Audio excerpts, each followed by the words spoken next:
Continue listening to part 4 of 4 with Dr. Justin Blaney and your host, Elizabeth Cunningham. But I do think some opinions are more worth listening to than others, or some are more timely. Some need to be listened to more at different times. Like, so for example, if you have like a billionaire and a homeless person, and the homeless person says, it really sucks to not have money, I can't pay my bills and money is really frustrating. And then the billionaire's like, well, I have an equal voice in that, and I find money to be frustrating too, and it can be a real pain in the ass, and I have a lot of problems with money too. It's like they both have a voice and they both maybe have an opinion, but that homeless person's voice and opinion needs to be listened to more urgently. So I do think that there's like, because it's interesting, like with free speech and some of these different things that I think we can go too far to say like I don't know. I don't think every voice deserves a platform, perhaps, because some voices are hateful or ignorant, like based on things that are simply not factual. So I think that kind of does complicate things. But I don't know if that's off track or not from our conversation topic. No, I definitely don't disagree with you. Like that in certain circumstances, it's like, okay, it definitely makes sense to pay attention to one point of view versus the other point of view, given the context of the situation, right? Dealing with, money and equity, it's way more pertinent to listen to people who don't have money rather than people who are really well off, right? But I feel like inside of conversations that like are hateful, that even though it's difficult to hear and to have those conversations, and I'm definitely not saying that we should like give people who are really hateful like large platforms to talk. I think one of the things that's really great about freedom of speech and being able to have those voices in some capacity is the ability for the rest of us to see other points of view that are there so that we can address those things. Yeah. Right? Because like even in, again, going back to just like all the way down to individual relationships, even when you have a partner that says something that is maybe even personally offensive to you, it's still good that they said that thing because now you can talk about it. And maybe you break up because of it. Like maybe it's like, wow, it's just such a disparate way of thinking that it's like it doesn't actually work for us to be in a relationship anymore.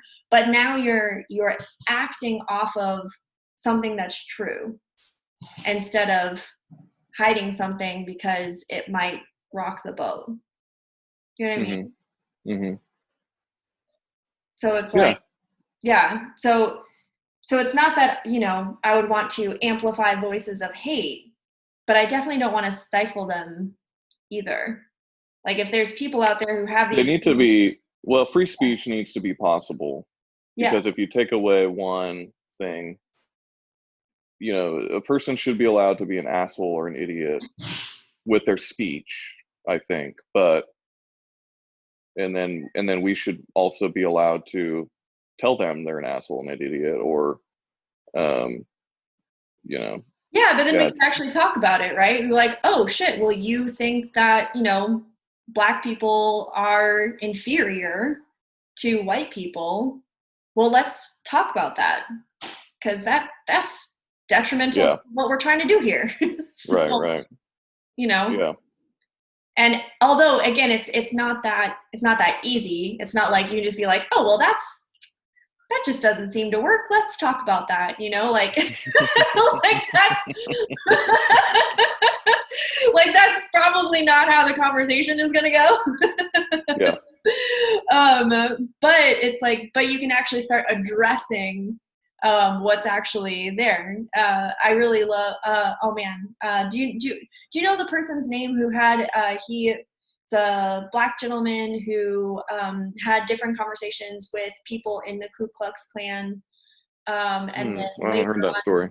yeah, and then it was like I might be butchering it a little bit, like because I'm a little fuzzy on the details, but it was like there was the leader of the Ku Klux Klan who, 15 years after having this conversation with this black man was like, I want to have, interviews with people in the Ku Klux Klan just to talk, just to like, I have this point of view, you have this point of view, I have this point of view, you have this point of view, and just to talk and just to discover like, what the other person was thinking.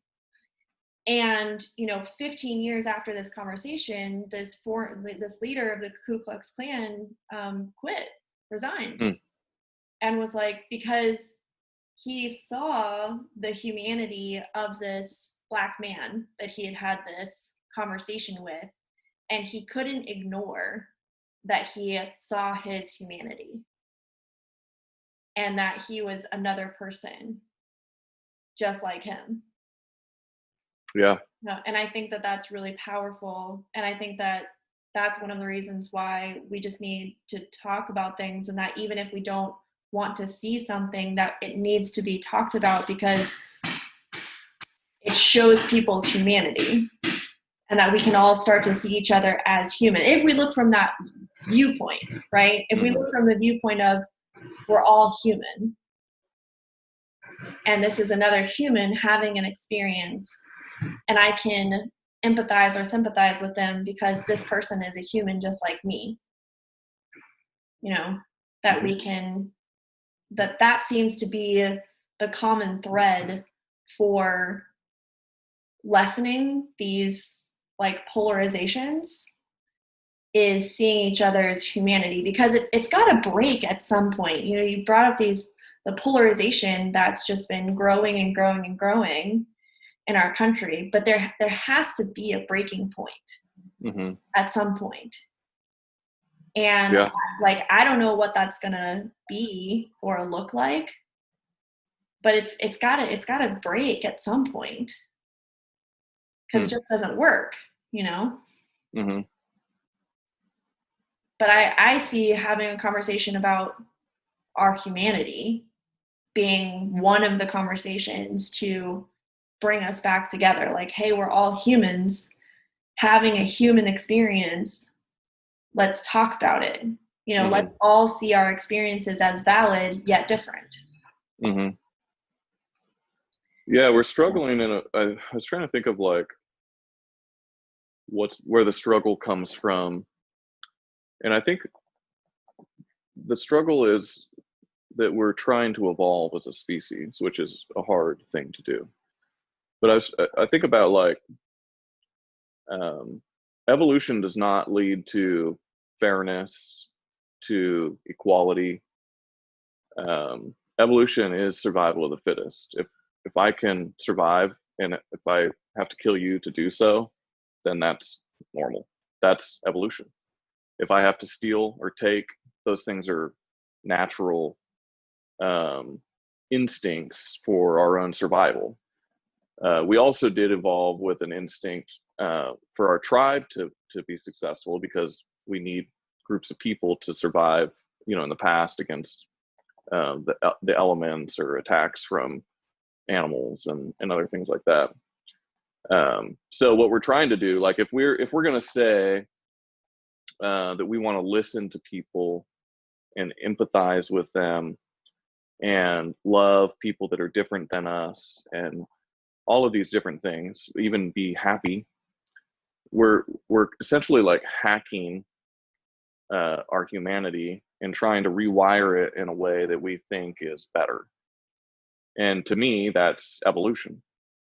I think that in time, I believe and I hope that we as a species will move beyond many of these things that are holding us back. And if we do, it will be because we evolved as a species, because it's not natural. Obviously, the natural thing is to hate people that are different than us, because that's what's so common. Like, that's what we naturally do. You know, as much as one side hates the other side often hates the other back just as much. Like, in both sides think that they're righteous, and neither one of them needs to necessarily be doing that. If we can join together as a species and evolve to the next level, you know, on Maslow's hierarchy, it's called self-actualization. I call it enlightenment, which is where you wake from the dream that evolution has thrust upon you, to see that there are better and higher ways to live. And so if we want to maximize our life, we have to evolve. And we can evolve as a person. And because we have this powerful brain, our brain is far more powerful than the ways that we use it. And we can use it to overcome these instincts that hold us back, like our propensity to hate people that are different. We can overcome that with our conscious, enlightened mind to reach a place of greater happiness, because hate does not lead to happiness. And so we can take the hate away, or we can turn outward, or we can kind of do these different things that aren't really natural, but we can do them. We can choose to do them. We can opt in because they lead to greater happiness. And that's a worthy goal. Greater happiness for us, greater happiness for others. And so but I think that's why it's hard, and that's why we're struggling with it, and that's why it seems to take forever, because, you know, evolution doesn't happen overnight. But what I do love is that we actually have the ability. It's like each, you know, like if you look at evolution, it takes place over hundreds of millions of years. And if you were to zoom in on any one point, you might see a couple of penguins sitting on a rock, you know, with their baby. And one of them goes off to get food, and then they come back. And that's like a microcosm of that, right? But if you zoom out, you see that that was one tiny piece of this long story that led from point A to point B. And that's where I think each one of us is responsible for the future of our species, because if we're just that little penguin on the rock, we have to do our part for the species to grow and continue. We have to eat, we have to have a baby, and what we have to do right now for our part is we have to become better people ourselves. And the more people who grow and become more enlightened to these things, the more we will pass that on to the next generation, the more it will spread until it becomes more and more the norm. And it will become something that I really believe that a lot of these forms of bigotry are going to be history at some point. I think we're going to move on from it. It seems like it's going to be quite a while still. I don't know how long, but I think it will happen, because I think that's either we're going to kill ourselves or we're going to evolve. That's the way it's always worked. So if humanity continues, I do believe it will evolve through this eventually. I agree. And I think that as this is what I see, and I'm interested to see how you feel about this as well, is that I see that bigotry also evolves, right? Like we just have different, you know, there was in, you know, 1800s, I'll just go back to 1800s, you know, people owned slaves, right? And then all of a sudden you had a group of people who were like, it actually doesn't work to own people. You know, this isn't right. But then you still have the people who are like, no, it totally works to own people. These practically aren't even people anyway. But then, you know, we have the Civil War, and then like now we still have, okay, I have to set my slaves free, but then there's Jim Crow laws, Mm-hmm. right? And then there's the civil rights movement, and then so it seems as though, like, even though there's an evolution of the species for the positive, there's also this seemingly evolution of bigotry as well. It's like, okay, but so after like whatever is the outcome of our current unrest, what will the new bigotry be? Like, yes, there will be a higher level of consciousness.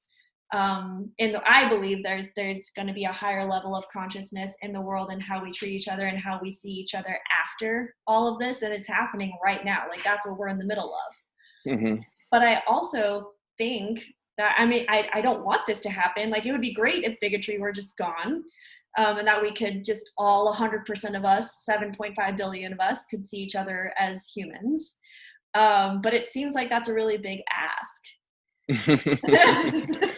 It's a big ask. I mean, I think in part it's because we can't help but see the world from our perspective, and from our perspective, 300 years is a really long time. And I think, in terms of moving forward in this evolutionary progress, we've gone like one click in the last 300 years, and Yeah. I do think it's accelerating.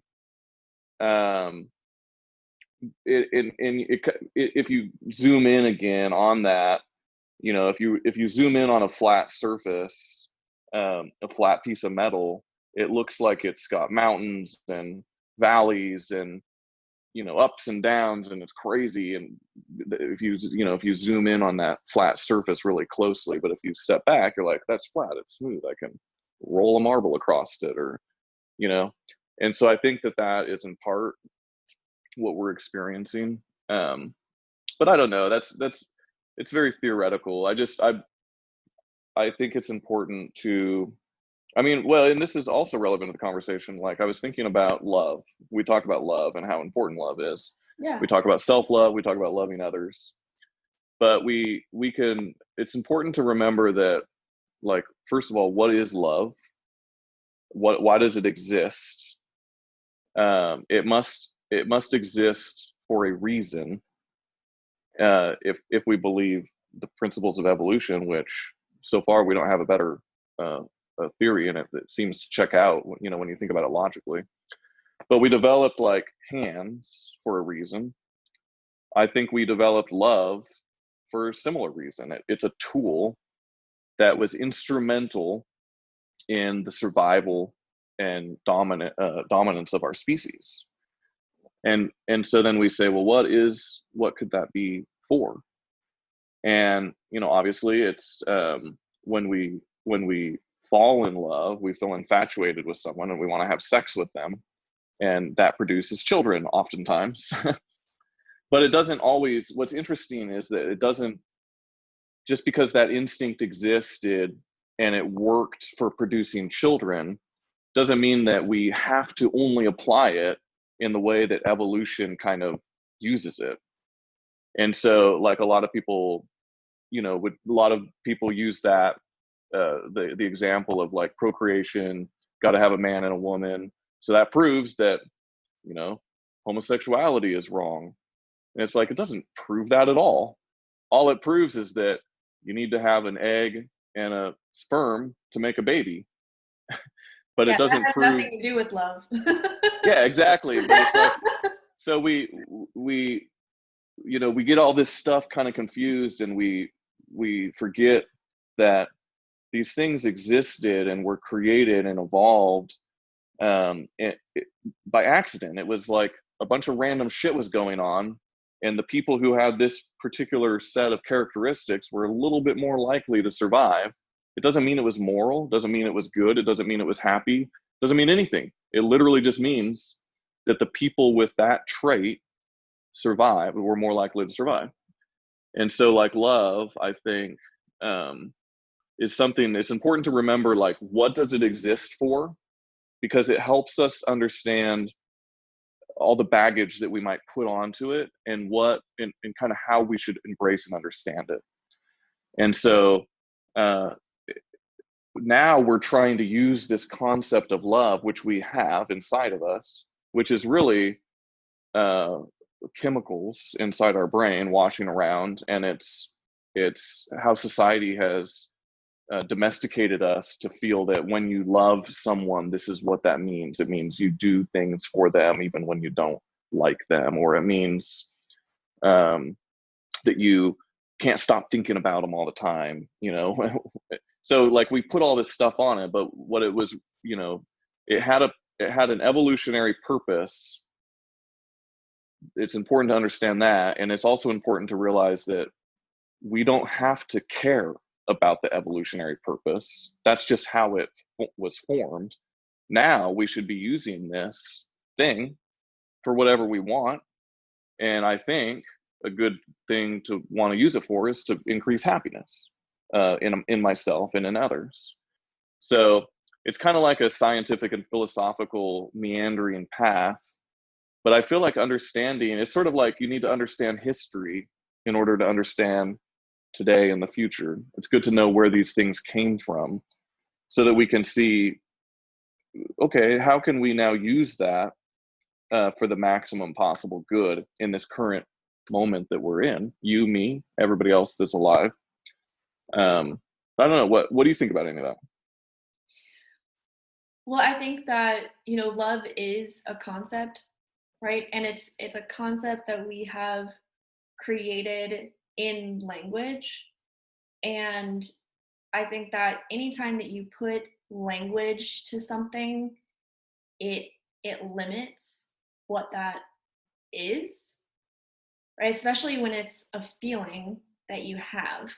Like you can say the words like I'm happy, or maybe even say like I'm ecstatic, or I'm joyful. Like there's so many different words for happiness and that feeling of happiness, so that because we're trying to communicate a feeling, but that word ultimately puts a shape to something that is shapeless.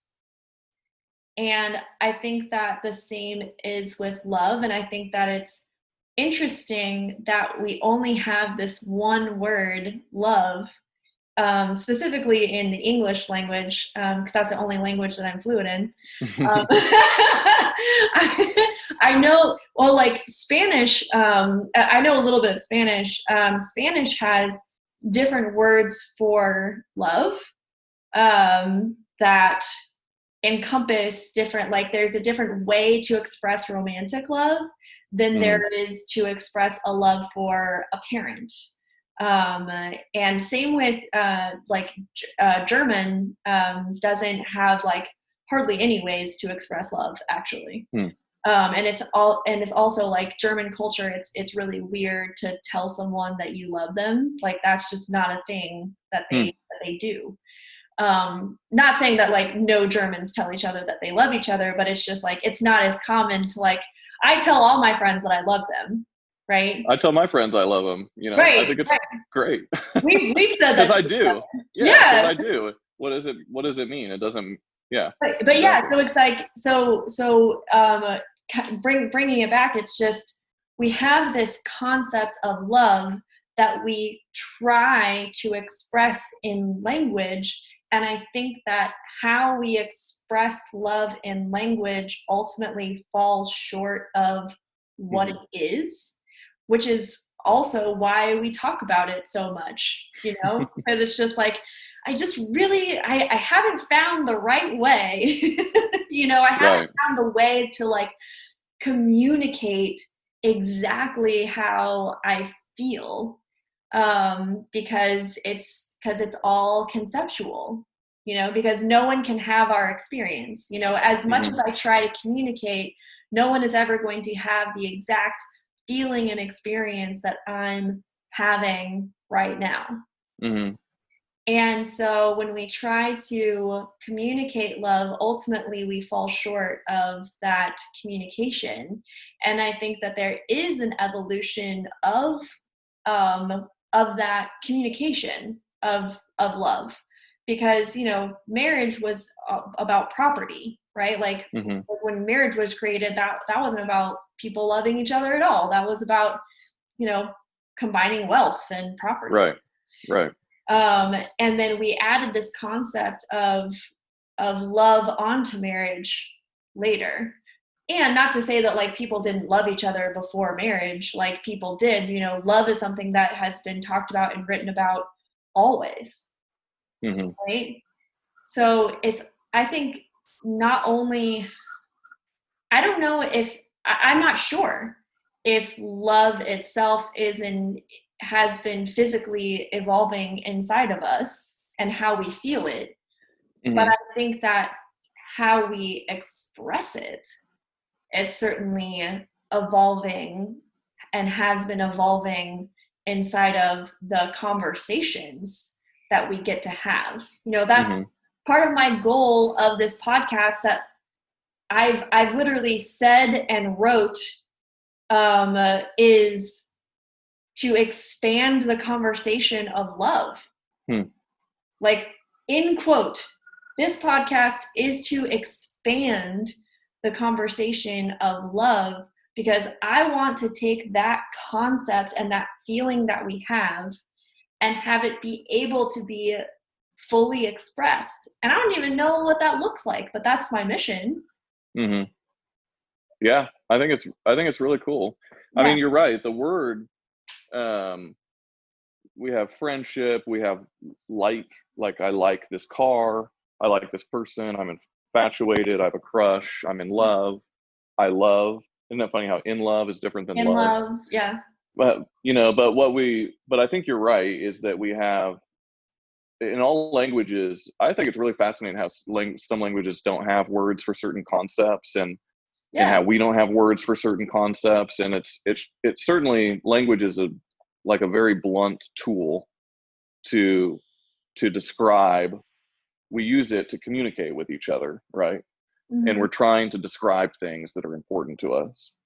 But at the root level, every single human, barring, you know, sociopaths and the outliers, Sure. has a feeling inside them, and we describe it differently.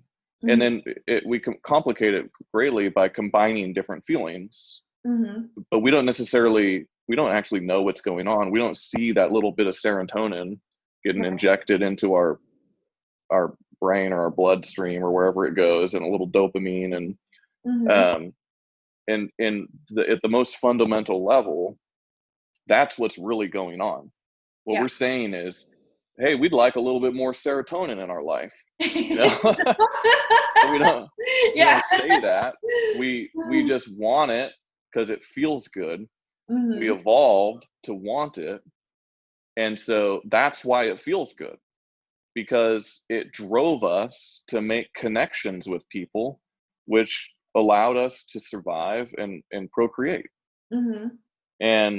And so, we didn't need those things any more than we need a hand. It's just, Right. it was the way that we ended up. And so now we find ourselves in 2020 feeling love, or feeling the lack of it. When we don't feel it, why do we miss it so much? It's because we evolved to need it. It's like one of the most critical things that we need. And then you tack another layer where we try to describe this whole thing with words. And and each person has a slightly different idea of what the words mean. And when they say it, they're thinking of something different. And then the other person's interpreting it through a lens. And so you like add layer upon layer of confusion and ambiguity. And that's, where we get into a lot of trouble, especially because we have our brains are like way too powerful for our own good. I find it's a lot more interesting and simple to like observe animals. Like, I love, there I go using that word, how dogs love. So dogs, are you a dog person? I love dogs. I love animals in general. But Okay. yeah, I love dogs. So we all know that dogs love like without condition, right? That's one reason why humans love dogs so much, is because they adore their masters. They want to adore them. And it's a very simple love. They don't have a lot of expectations. They really just want to spend time with you. Like, that's it, right? They have a bond. That's So you get to see like this pure version of love, and they feel it. Like, they feel it, but it's a simpler version. And it's and because they have a lower brain processing ability, they can't pack on a bunch of other stuff that kind of confuses the whole thing. So you see that it's just this dog wants to spend time with this owner, and they evolve to have a very strong sense of love. And that's why they have such an incredible bond with their owners. And so but it's the same thing in us. We have that same thing, but we also have really powerful brains that can overthink everything.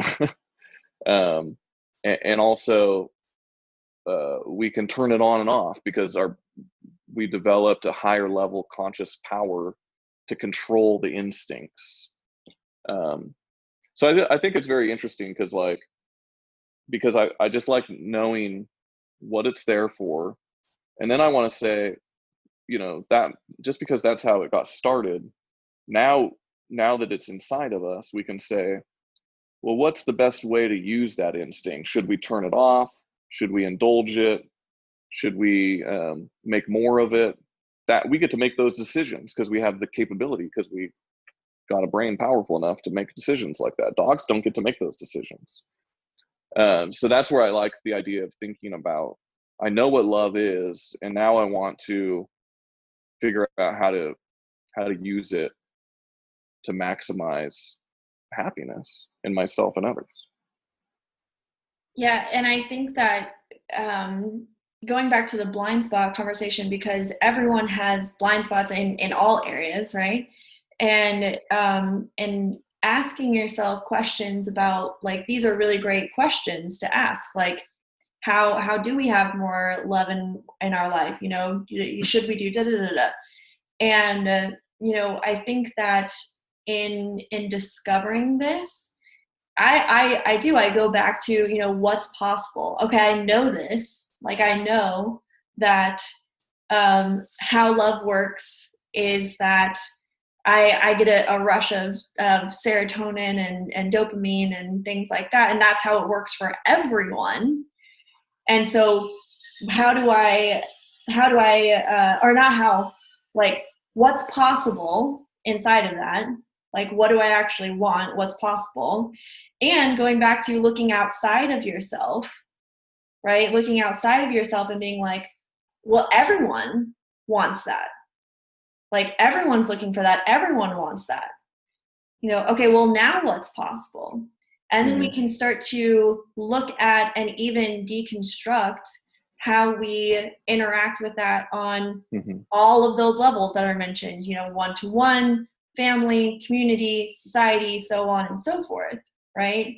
And asking ourselves, what's possible, or even why have we put the restrictions? Because it's all inside of language. If we really get that it's all inside of language, then, why have we put some of the restrictions on love that we have? Like people who don't agree with homosexuality. Yeah. Right? It's like, or why? polyamory.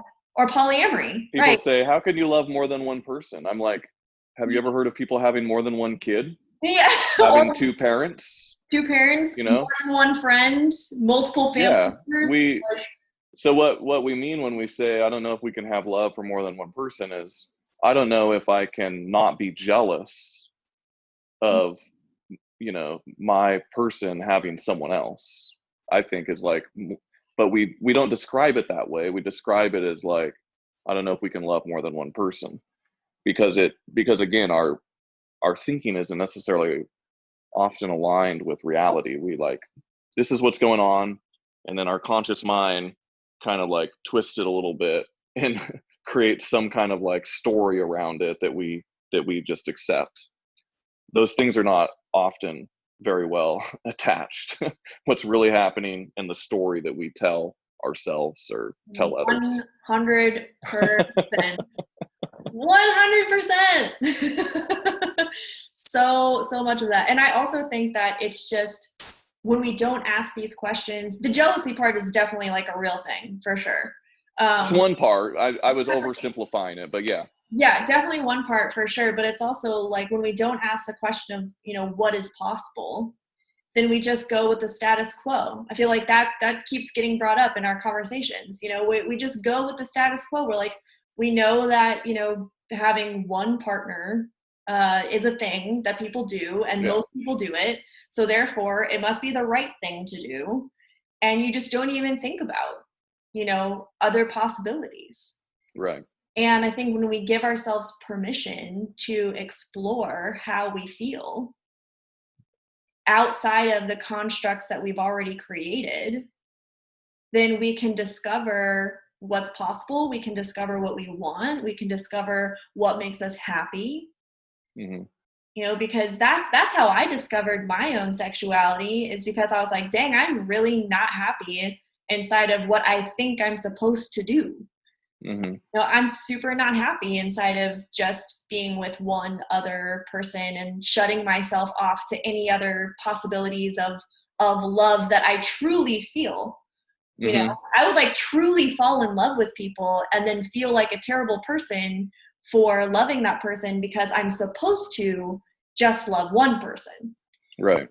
Right. And I even, inside of being attracted to other genders, like inside of the constructs that I'm aware of, and not being aware of my own blind spots, me being attracted to other genders for a long time was just like, oh, I really appreciate this person. Like, I wouldn't even use the word love or attraction. I would use the word appreciate or like, or, admire, And it wasn't until I really started asking these questions about like what's possible in love, what's possible in my own sexuality, how do I really feel, what really makes me happy, that I discovered that I was like, oh, those feelings that I've been feeling for people have been attraction and desire and love. But I didn't, again, it was like inside of that conversation that was really limited, that had me not see it for the possibilities that were there. Yeah, because society steps in, and society writes songs, and they create movies, and they write books, and all of these things we use as tools to keep our tribe domesticated in the way that our groupthink mentality believes is like the best way for our species to continue.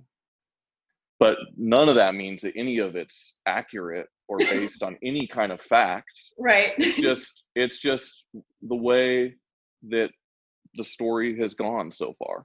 Yeah. Like, I love this idea that people will say homosexuality isn't natural.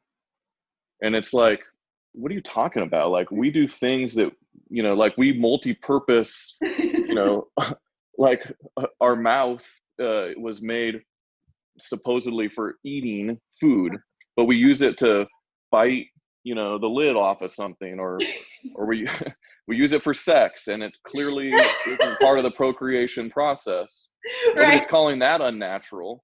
It's like, if it's possible in the natural world, it's natural. Yeah. If you can put it in the hole and it fits, literally, it's natural.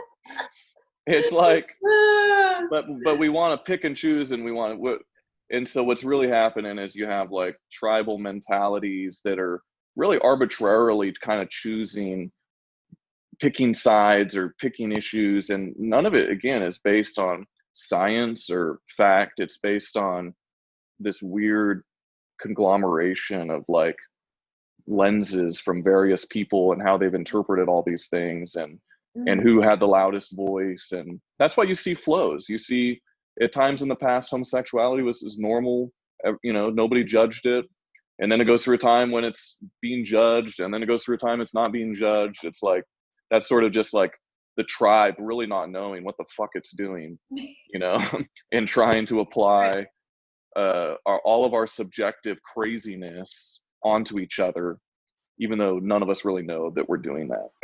We're all just, and that's where, to me, that's why enlightenment is you rise above all of these forces that are pushing you around, that you don't really even know where they're coming from, what they're doing, where they're pushing you to. You rise above that and you say, wait a minute, I want to stop and think about all this stuff with my conscious brain. Yeah. And evaluate all these instincts and warring passions and conflicting thoughts and all of this. And I'm gonna use I'm gonna access the most conscious part of my brain possible and actually think about these things. Yeah, 100%. And I think that also inside of that conversation, one of the pushbacks that I hear from exploring what else is possible, becoming enlightened, discovering your blind spots, all like however you want to frame it, is that people are like, well, I don't want to change. And on one hand, you don't have to. You don't have to change. It's not necessary. Even inside of asking those questions, you don't have to change. Like one of my silly examples from my life is shaving my legs. When I went to, and shaving my armpits, shaving my legs, just like in our society, like women shave the hair off their body, Right. And some hair you should, some hair you shouldn't. Right, all that. And it was like, when I can't remember, I think I was like either senior in high school or like beginning of college or like somewhere around there, like 18-ish area of my life. And I legitimately asked myself, I was like, okay, this is a construct that I grew up with. Do I want to keep doing it? And I did. I was like, I totally want to keep doing this. I love the feeling of shaved legs. I like not having hair under my armpits. I actually think I smell better. Like, I don't know if that's true. In my opinion. I mean, probably. Right. In my opinion, I'm like, when I have more hair, because I probably shave under my armpits like once a week, maybe, like I'm pretty like, not a stick. Do it if you want to. Don't do it if you don't want to. Totally. Exactly. Doesn't matter. It doesn't matter. But it's just like when I have more hair under there, I'm like, I feel like I smell worse. And then I shave it off. But it was like, but there was a conscious decision about it. It was like, oh, wow, like recognizing like this is something that I've just been told that I should do. Yeah. Do I want to do I not? I don't know. I like to trace it back to like where would that, so the tribe developed that concept from somewhere. That didn't happen by accident, right? It came from somewhere. So it's like, well, where would it have come from? And it gets a little uncomfortable because the only place I can think of that makes sense is that it makes a woman look younger, like 14 years old.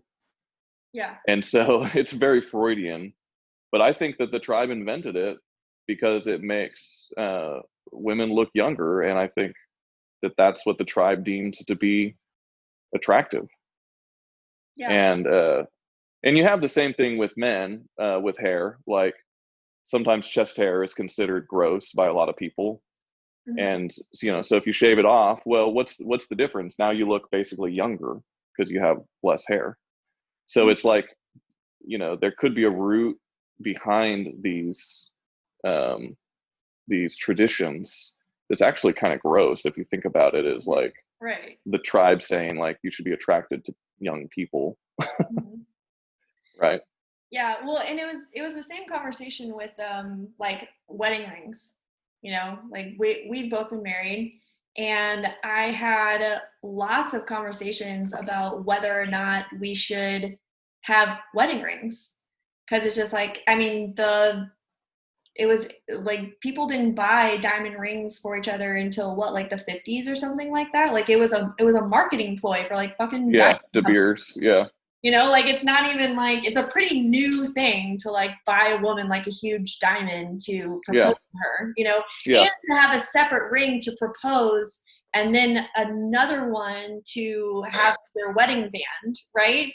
Like it should have had 3 reasons, You give one ring on your first anniversary, like why stop with 2? No, there are stuff like there's like anniversary rings, it literally is all to make money. And so I was like, okay, but I asked myself the question. I was like, okay, do I want to participate in this like marketing ploy? Yeah. It's good to know where it came from. Mm-hmm. And then it's good to allow ourselves to do whatever the fuck we want, Right. you know? Because it doesn't matter what the origin is. I mean, in some cases, I think you could argue in some cases it does. I think with holidays, you know, I mean, that's a completely different tangent, but that's why it's good to kind of go back to the beginning and know Yeah, the yeah. history. And then you could decide, do I want to be a part of this? Do I care? Is this a moral thing now, or does it just not matter and I can do what I want? Right, exactly. And you know, if it had been a moral issue, then maybe I would have made a different decision, because ultimately I did. I decided, I was like, yeah, fuck yeah, I want a ring. Like, give me a diamond, Yeah. buy it for me. Maybe You if they had know? represented, you know, like the mark of ownership, and like, you know, the man gave the woman the ring as a token that he owned her, that might make it differently. But the fact that it was just a marketing ploy, you know, maybe that matters less. Right, exactly. And yeah, and I completely, again, completely agree, because yeah, if it would have been like if a moral issue and stuff, and you can also talk about like where diamonds come from and things like that, and that was also something that we considered in our decision, and like where we bought the ring from. Yeah, you Um, can buy a different kind. There's really beautiful, yeah. um, scientifically created alternatives, you know, that look even better. I mean, there's lots of options, but again, that's why I think it's really good to understand Hmm. the history is of these things. Yeah, but it's just It, basically just having that level of consciousness, right? The level of it allows enlightenment. oh yeah, exactly. Yeah, Without that knowledge. yeah, absolutely. And oh my gosh, I just had like three different thoughts. I was like, oh dang. But I think that you can. What I love about this conversation, is just that you can apply that to anything, right? Mhm. Like, it is just asking those questions, like, where did this come from? Why Why do do I I feel want this? Why this? do I want this? Right. Why do I want this? Why do I feel this way? Why do I want it? Yeah. Why, you know? We could say that about the black, like if we're resistant to the messaging of Black Lives Matter, we Yeah. should be asking ourselves, why are we resistant? And then dig into that until you get to the root. And the root is probably going to be some form of fear about our own self Mm. getting shafted in the process. Like, Mhm. you know, like maybe a lot of white people are comfortable with police killing a few, you know, killing black people as long as they feel protected. And ultimately, in the end, white people, I'm hypothetically in one scenario, somebody might just be their root feeling like, what I really want is to feel protected. Mhm. If I can feel protected, then maybe I'll care about you and your protection. But I need to feel protected first. And that might be the root of a lot of racism, or just turning a blind eye to Mhm. these situations that are happening, you know? Yeah, absolutely. And yeah, and I mean, yeah, like obviously that opens up a whole new can of worms, but you're absolutely right, where this does apply to that as well. Like, why do I feel this way? Why am I resistant to this? Why do I like not believe this person Hmm. versus this person? You know, am I Yeah, afraid? yeah, Like, am I afraid of black people? Right? Like, as a white yeah, person, it's like, are you afraid? Like, where is that? What is that coming from? You know, are yeah. you afraid that you're going to be judged or seen as a bad person? Again, that tribe mentality, right? Like, I need to fit in with my tribe. And if I'm a bad person, then I can't fit in with my tribe. And if I admit that I am a racist, then people are going to think I'm a bad person, and then I can't be Hmm. with my tribe, right? The power of fitting in is one of the most, or the need to fit in is literally, I think, one of the most powerful forces in a human. And I think you can see in these, with these four officers, one person is doing the atrocity and the other three are watching. Mm-hmm. Those other three might have been feeling like, hey, we need to do something different or stop this. I don't know if they did, but I know Yeah, we have no way of theoretically, knowing what they were thinking. Yeah. no way of knowing, but certainly in some circumstances, you could find scenarios, say in a Nazi concentration camp, where someone feels guilty about what they're doing, but they don't stop it because the fear of not fitting in with their pals is greater than stopping someone from being murdered. Mm-hmm. Think about how crazy that sounds. Yeah. I don't want to be thought of as lame by my peers. That's stronger than saving someone's life. Mm-hmm. That's like, to me, that explains a lot about humanity right there, is we are willing to go to extreme lengths to fit in, extraordinary lengths, Yeah. and often do very immoral things to fit in with who we perceive to be our tribe. And it makes perfect sense. Like, that's one of the problems with the police, I think, is that they are a tribe. Yeah, absolutely. And when you form a tribe, you can't help but start to feel like it's us versus them. Yeah. And so we need to see humanity as a single tribe. Yeah. That would be one way that we could really move forward as a species. Yeah, absolutely. And that just comes, for me, in my brain, that just comes back to all of us seeing each other as human. Like, this is another human. Yeah, because we are. Yeah, because we're all human. But we don't, when we get in that tribe mentality, there's automatically, we don't even have to do It's it true. consciously. Yeah. That we just other ourselves and others. You know? Us versus them. Us versus them. I'm right, they're wrong. We're not a threat. This person is a threat. These people are a threat. You know, it's an automatic thing that happens, and we have to start questioning those things. Mm-hmm. Right? We have to start questioning. And again, it doesn't mean that it's going to, because you could start questioning that and be like, oh no, like that's a really good thing, and I'm going to keep doing whatever X is, right? Yeah. But you can also uncover those blind spots of like, oh my gosh, I've literally been participating in this racist activity that's legitimately harming people. Yeah. I should probably stop. And I should probably talk to my tribe about stopping too. Yeah. You know, and it's uncomfortable, it's scary, but it's when you have that realization, and you have to, in my mind, it's like you have to do something about it at that point. You know, but it starts with asking those questions and becoming conscious of what you're even doing in the first place and how you're impacting people. Yeah. Yeah.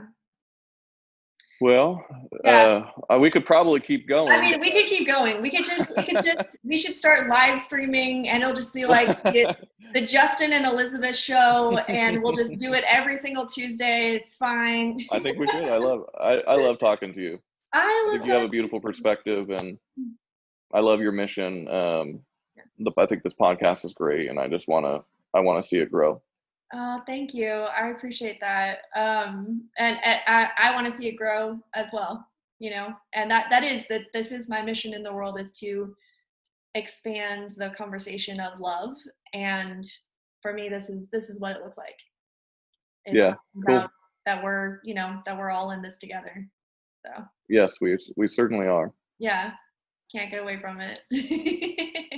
Might as well do something about it. Yeah, I mean, I figure that with life, like we're here, we got to live it. Might as well make it as good as we can make it. Right?